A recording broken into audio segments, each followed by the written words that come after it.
I hope you all are filled with energy after the tea to attend an interactive session with a renowned corporate trainer.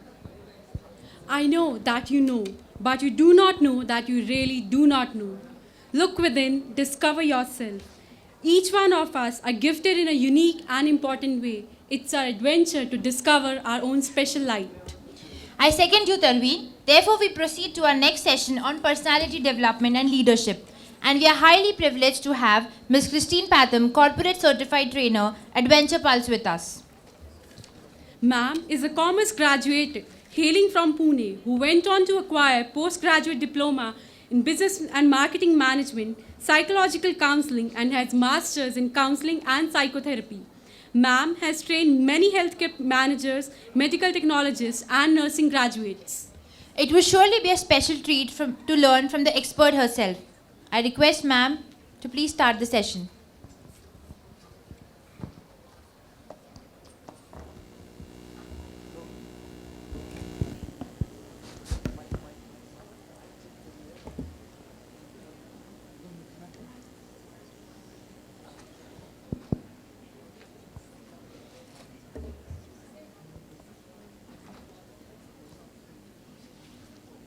Good evening, ladies and gentlemen.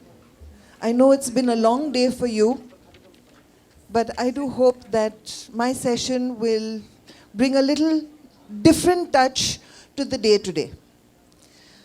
I must admit, for the first time as a trainer, I am nervous because I've been given 30 minutes in which to speak on a topic that psychological masters have taken a lifetime to research and study on. Plus, there is the added nervousness of somebody coming and giving me a little note and telling me that my time is up and I still haven't finished what I have to tell you. So without any further ado, let me just take you through a brief on psychology and its relation to personality development. As I mentioned to you, there are a lot of psychology masters who have made personality development their lifelong study. I'm sure all of you have heard of Sigmund Freud. Yes? Sigmund Freud was considered the father of psychoanalysis. But what was wrong with Sigmund? I can't say what was wrong, but Sigmund Freud differed because his subjects were all women. And he focused on sexual deviation and sexual repression as his focus of study and personality development. Carl Jung was closely associated with Sigmund Freud. And for many years they worked together until Jung found that Sigmund Freud's studies were limited and he wanted to go beyond that. His theory was that every human being has got 3 levels of consciousness. One is the conscious mind, the other is the unconscious mind, and the third is the subconscious mind. And for a personality to develop, there has to be a synchronization between all 3 consciousness. If not, there would be an imbalance in the personality. Erik Erikson was considered the first child psychologist. He had 8 levels of personality development, right from childhood until adulthood and beyond. His theory eventually proved that it was not practical. There were a lot of flaws in his theory. However, the single most important thing that came out of his studies and his research was that children think differently from adults. And thus was born the concept of child psychology. Jean Piaget was a child psychologist. His main feature or his main attention was on child psychology. And he had the 4-stage theory where he believed that our personalities develop in the early stages of our childhood. So it was ages 0 to 2, 2 to 7, 7 to 11, and 11 and beyond. So it was infancy, childhood, adolescence, and puberty and maturity. Then we have B.F. Skinner, which I'm sure a lot of you have heard of this operant conditioning.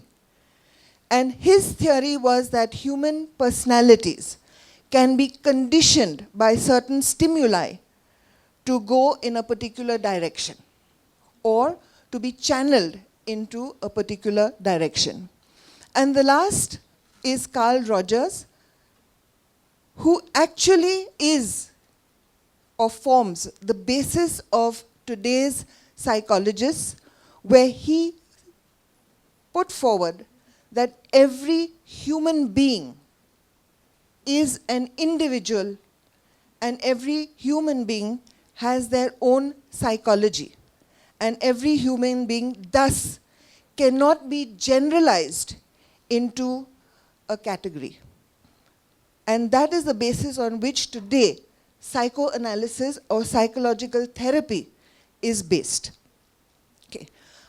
My session is slightly interactive, so I would like you to interact with me if it's going to be a little interesting. As I say, there are no right answers, there are no wrong answers. You are all individuals with X amount of experience, knowledge, education. So I would appreciate it if you interact with me as and when I request you. Okay. So I would like you to just think, take a second to think of who are you most impressed by? Okay. Sorry? Don't jump, right? I just want you to think. And I don't want mother, father, Sachin Tendulkar, etc. I want you to think of what the trait about that person which most impresses you or most guides you in your thought process. Okay? So will you just briefly think? So, I mean, it's spontaneous to say mother because that's the person you're most closely associated with while you're growing up. But over a period of time, I'm sure somebody else took the place of your mother. Some of us still, I am still influenced by mother. She's 100 years old, right? And thank you. And she still has the capacity to bully all of us in the family. Okay, so as I said, don't be influenced by the pictures over here. Just take a minute, think, and put your hand up, and we'll ask a few of you who and why. Okay? Okay, the lady in the blue who said mother, would you give me the quality about your mom which impresses you? We are migrated from Bangladesh to Kolkata. Mm-hmm.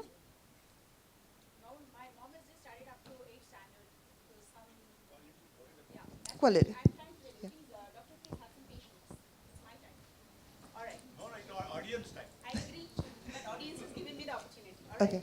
So now, I'm 48. Okay? I'm in army.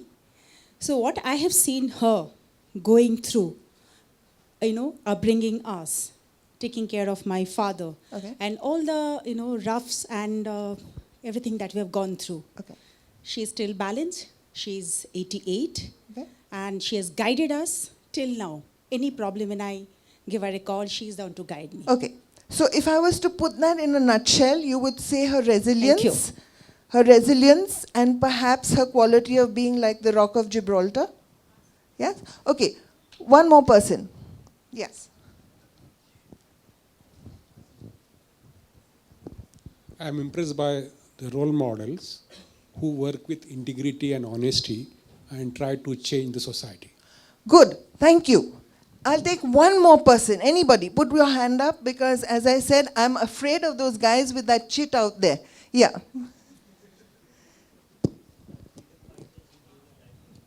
Freedom fighters who give their life for the country. Wonderful. So essentially, when we talk about role models, we talk about people who have certain qualities, certain admirable qualities. Okay?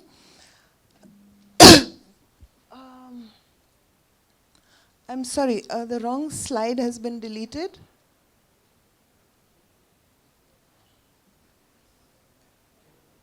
Yeah, the previous. Can you just. Yeah, no, I want this one. The next one you had to hide. I want this one. Unhide this. Unhide this and hide the next one. Yeah. Hmm?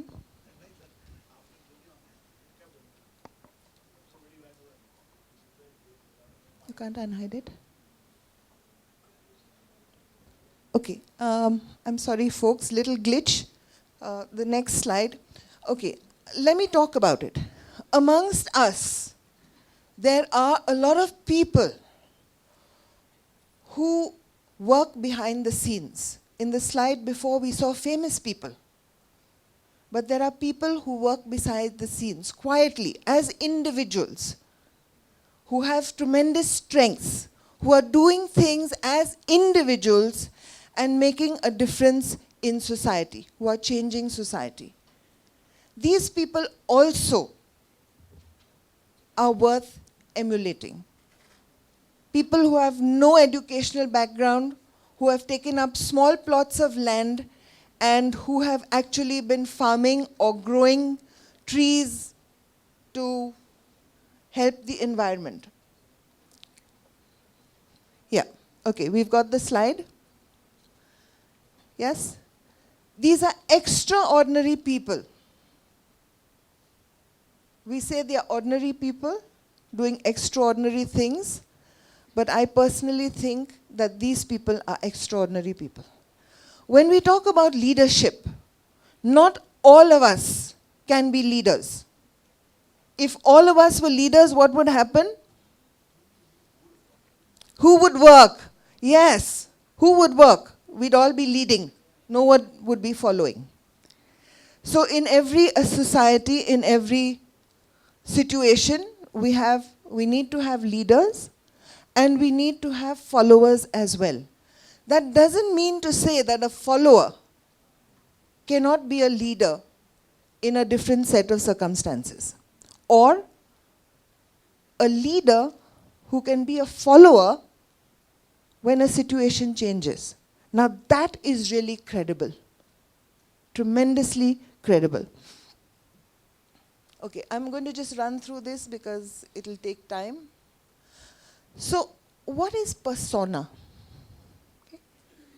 All of us, if you think about your life or a day in your life, from the time you get up in the morning, the different people you meet, your maid, your watchman, maybe the driver who brings you to work,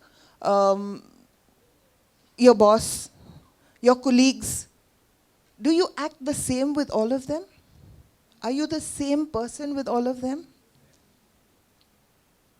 Do you even see the watchman when you enter the hospital or your building or wherever it is? Do you? Some yes, some no. Yes? Sometimes. Yeah? How often do we walk past the doorman and we don't wish him? Do we? Do we wish him every single morning? Good morning, Bhaiya, how are you? Yes, if you are doing that, super. You know you've made his day. And he probably looks forward to seeing you because you're probably the only guy in the building who wishes him. Right? So when we talk about persona, it is the Latin word for the different faces or the different masks we wear during the course of our day, during the course of our lives. Okay? Would you treat your boss the same way as you treat your husband? I think the boss probably gets treated better. Husband is taken for granted. Okay. So, perception on the lighter side. Okay.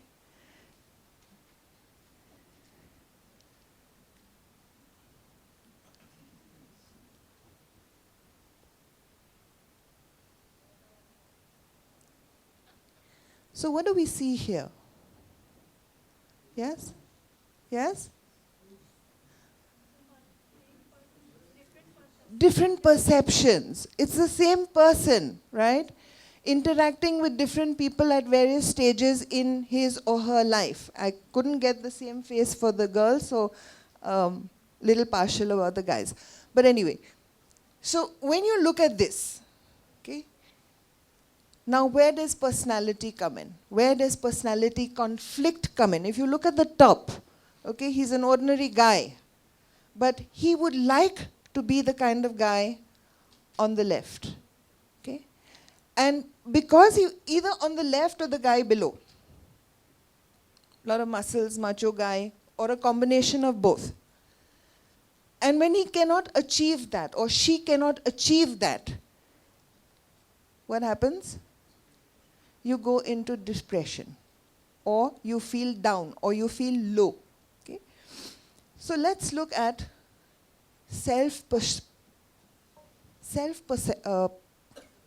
perception. Sorry. There are two kinds of perceptions. Okay? One is self-awareness. How many of us actually look into the mirror in the morning? Okay? Really look, okay, and say, this is me. And what the world sees is me. Or do we put on a mask and say, okay, now I have my outside face? How many of us actually do that? Yeah? How many of us actually sit down and introspect on our weaknesses, on our strengths, on where we stand today and where we want to go tomorrow, and how we're going to achieve that? Okay? I've done the Johari window with some of the students. And for those of you who have actually done the Johari window, it's an amazing tool to discover your own personality traits. But the Johari window is a very positive tool.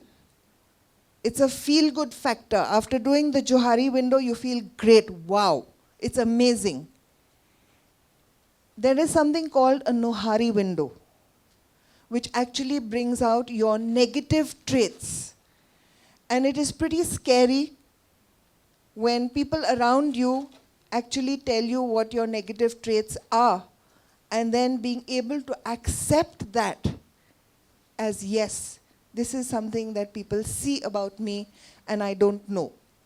Okay, so there are two kinds of consciousnesses. One is what we know about ourselves or what we do with ourselves when nobody is watching. Okay. And one is what we do and what we know about ourselves when we are in a social or public environment. Again, you would get a personality discrepancy if there is a difference between the two. Because the face that you are showing the public is not the face that you actually are. And to be able to sustain that deception is very difficult over a long period of time. So when we looked at all the theories, the modern theory of personality assessment or personality evaluation. I'm sure you've heard of MBTI and the FIRO-B. These were two techniques which were very, very common and used extensively in the early 60s and perhaps 70s. However, over a period of time, there have been some changes, and now we have what is called the FFM, okay, which is the five-factor model. The five-factor model is based on 5 factors. Openness. Openness means the ability to accept or to interact in situations which are new to you, which are challenging, which offer some kind of requirement of re-educating yourself. Okay. Then conscientiousness. The ability to work unsupervised. The ability to perform without being monitored is conscientiousness. Extrovertism is the ability to interact with different people